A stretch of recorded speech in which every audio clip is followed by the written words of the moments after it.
Dan kemarin saya sangat bersedih karena seorang pendaki asal Brasil tewas ketika turun dari, ya ketika turun ya, turun dari. Jadi kita lihat bagaimana sesuatu yang pada awalnya indah akhirnya berubah menjadi tangisan itu. Demikian juga politik. Pada awalnya ada janji tentang reformasi. Ada janji tentang keadilan sosial. Ada janji tentang kemanusiaan yang adil dan beradab. Sekarang Indonesia itu ada di dalam titik nadir demokrasi. Kita mungkin menganggap karena setiap hari kita bergaul dengan para politisi ini biasa aja. Tapi dilihat dari sudut etika politik, Indonesia terhalang untuk terus melangkah ke arah demokrasi. Jadi itu yang terjadi. Tadi pagi di mobil saya baca berita bahwa masyarakat sipil dianggap tidak punya legal standing untuk mempersoalkan undang-undang TNI. Bagaimana mungkin anggota DPR punya pandangan semacam itu? Mungkin kalau TNI iya, tapi anggota DPR, junto DPRD, punya pandangan bahwa masyarakat sipil tidak punya legal standing untuk mempersoalkan produk legislasi. Artinya anggota DPR juga tidak punya legal standing mewakili rakyat sipil. Kan begitu logikanya kan. Anda kita pilih untuk menghasilkan regulasi. Anda mewakili legal standing saya. Saya berdiri di sini dalam forum yang kecil mewakili suara publik. Tapi nanti Anda tidak punya legal standing. Jadi yang boleh bicara di depan forum DPR adalah mereka yang punya kepentingan dengan DPRD. Siapa misalnya? Oligarki. Kan cuma oligarki yang berupaya nyogok DPR, DPRD supaya suaranya didengar. Lalu rakyat aksesnya apa? Saya mulai dengan kontroversi. Jadi saya selalu ingin mengulang dalil bahwa posisi anggota DPR, posisi anggota DPRD adalah kacungnya rakyat. Anda semua ada peminta-minta suara rakyat. Kasih saya suara, kasih suara. DPRD demikian. Nah, etika itu yang hilang di kita. Begitu DPR dipilih, dia berubah dari peminta-minta, dari jongos menjadi majikan. Lalu dia deal dengan kabinet, yang ini boleh dapat konsesi tambang, yang sana jangan dikasih. Jadi itu yang kita mau kembalikan tuh. Nah, pikiran-pikiran ini kita mau diskusikan supaya kita mau katakan bahwa menjadi anggota DPR artinya mewakili etika politik. Sebelum Anda jadi anggota DPR, Anda mewakili kepentingan egoistik, yaitu saya ingin jadi anggota DPR. Setelah jadi, lembaga itu berubah menjadi lembaga etis. Tugas DPR membuat regulasi, membuat kontrol. Iya, ditugaskan oleh siapa? Ditugaskan oleh etika publik, bukan oleh konstitusi. Konstitusi bisa berubah, tetapi etika publik tidak mungkin berubah. Itu dasarnya tuh. Jadi yang permanen itu adalah kedaulatan rakyat, itu permanen. Saudara-saudara mewakili kedaulatan rakyat? Tidak. Saudara mewakili kepentingan rakyat 5 tahunan. Yang bahkan belum 5 tahunan ada anggota DPR yang mewakili rakyat Bima, tiba-tiba dia pindah ke Jakarta, terus dia mewakili rakyat. Enggak, rakyat Pasar Pramuka.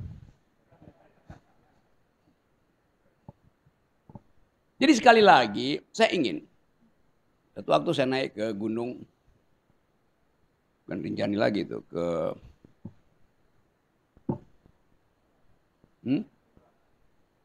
ada satu gunung kecil, Tambora, saya pernah naik gunung Tambora.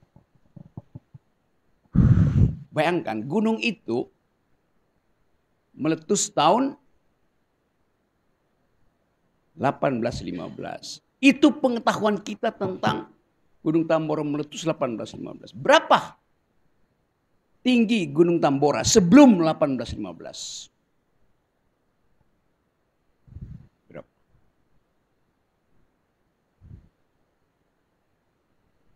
Berapa tinggi Gunung Tambora sekarang? Kemana separuh itu? Ya, ya meletus kemana?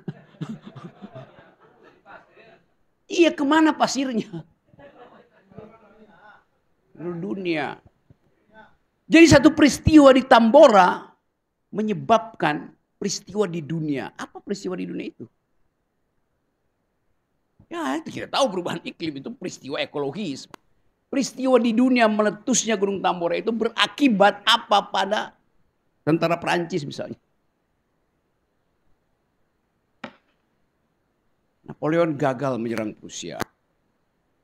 Karena dia tidak pernah menghitung bahwa cuaca akan kacau selama 3 tahun, 6 tahun setelah 1815.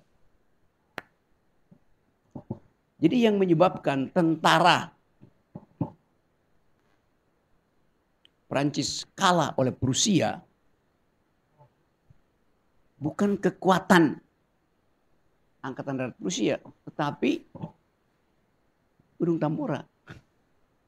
Jadi kalau kalian bilang orang Prancis, sekarang Prancis punya nuklir, karena itu dia merasa Amerika nggak bisa lagi jamin keamanan nuklir dalam perang dengan Iran Israel. Kami mau perkaya nuklir kami.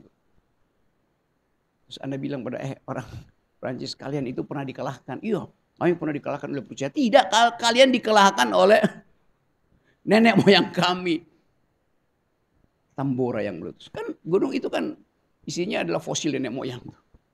Jadi kita mau lihat bagaimana satu peristiwa itu yang tidak dikenal, yang baru dikenal kemudian kira-kira ya Raffles saja baru 2 minggu kemudian tahu bahwa Tambora meletus tuh. Tapi dia nggak pernah tahu bahwa debu Tambora itu bahkan 6 tahun kemudian, bahkan 30 tahun kemudian, bahkan 70 tahun, bahkan 100 tahun kemudian baru ditemukan jejaknya ada di kutub utara. Jadi bayangin, abu nenek moyang kita sudah tiba di kutub utara. Karena peristiwa itu ada peristiwa ekologi. Demikian juga politik, satu kecelakaan politik kecil di Bima bisa menyebabkan, ya, gimana?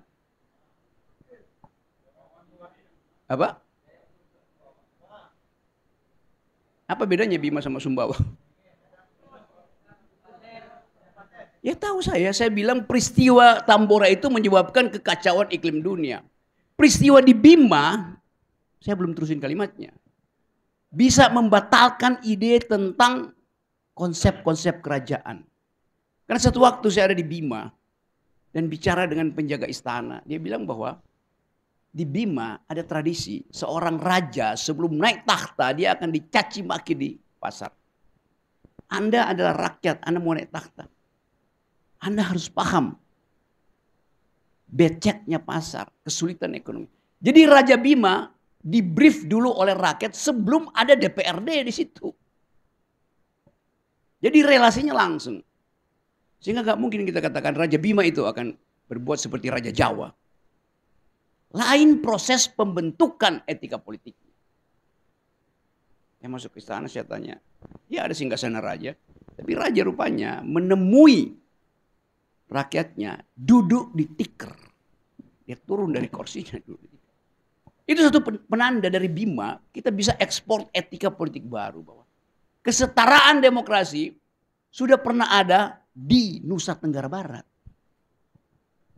Kita pelajari itu sebagai modal untuk mengaktifkan kembali atau mensuplai kembali etika publik yang defisit selama 10 tahun ini. Kesulitan Presiden Prabowo adalah memulihkan itu. Karena orang udah going native, terbiasa dengan sogok menyogok, terbiasa dengan feodalisme. Akibatnya Presiden hari ini bebannya luar biasa. Harus mengembalikan kepercayaan publik. Itu masalahnya. Sekarang kita masuk pada isu-isu yang kontemporer. Ijazah Jokowi, pemaksulan Gibran. Tadi sidang. Kemarin sidang Tom Lembong. Saksinya mengatakan bahwa ada perintah Jokowi dalam soal impor.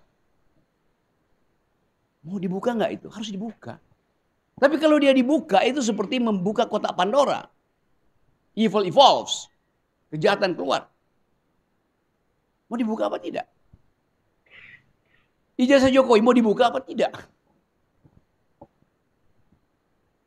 Jadi kita ada di dalam pertanyaan etis mau dibuka atau tidak. Ada kepentingan politik, iya. Bisa nggak?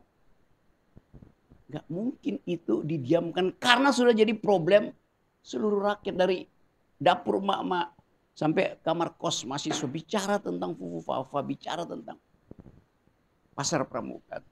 Nah ini yang saya maksud, suara dari daerah diperlukan untuk mendorong itu.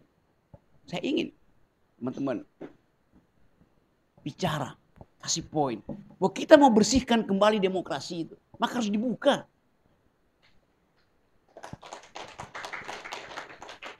Iya tapi partai kami partai pendukung kabinet. Bukan Anda yang mendukung kabinet.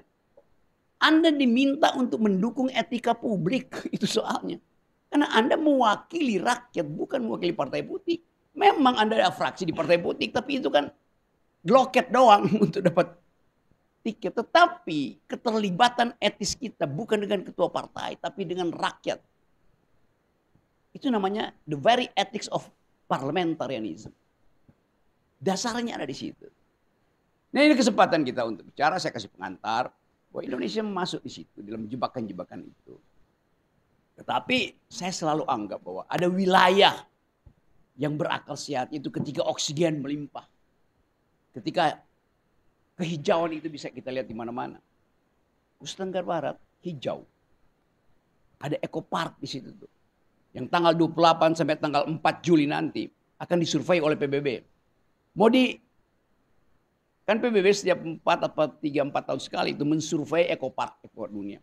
Masih sama nggak statusnya untuk dipertahankan sebagai warisan ekologi, warisan budaya dunia? Pertanyaan yang sama. Masih sama nggak kondisi etis saudara teman-teman saya ini? Ketika menjanjikan untuk pro pada keadilan sosial, pro pada rakyat.